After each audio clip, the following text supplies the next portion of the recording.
আমার নবী বলেন, ও সাহাবায়ে কেরাম আজমাইন শোনো রে, আমি কি তোমাদেরকে এমন একটা ঘটনার কথা বলবো যে ঘটনাটা ইতিপূর্বে বনি ইসরাইলের মাঝে ঘটেছিল।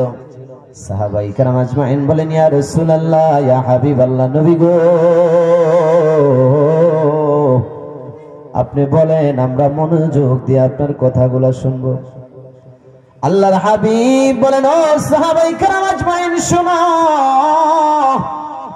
বনি ইসরাইলের তিনজন যুবক, কতজন? তিনজন যুবক সফরে রওনা দিল। সফরে, মরুভূমির সফর, কোথাও কোনো বাড়িঘর নাই।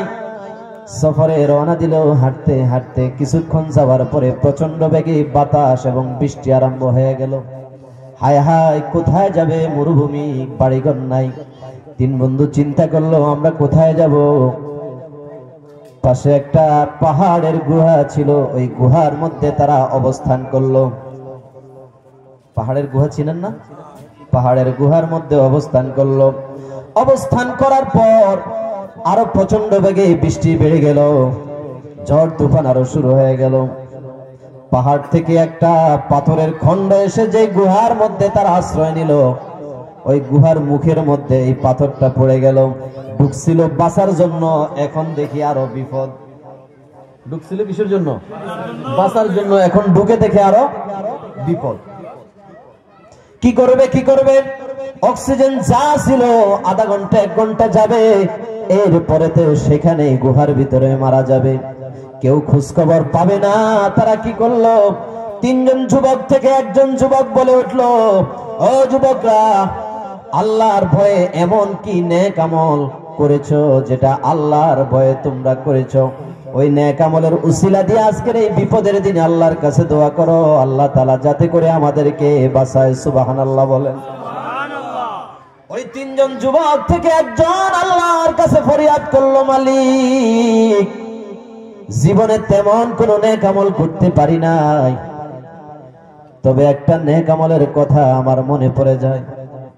সেই নেক আমল হচ্ছে, আমার বাসার মধ্যে একটা দিন মজুর, একটা কর্মচারী সারা দিন কাজ করেছে। সন্ধ্যাবেলা কাজ শেষ করার পরে আমার কাছে টাকা চাইলো। আমি তাকে টাকা দিতে পারলাম না। আমি বললাম আগামীকালকে আসো। সে আর আগামীকালকে আসলো না। 2 দিন 3 দিন 4 দিন অপেক্ষা করলো, আসলো না। 1 মাস 2 মাস 1 বছর অপেক্ষা করলো, আসলো না।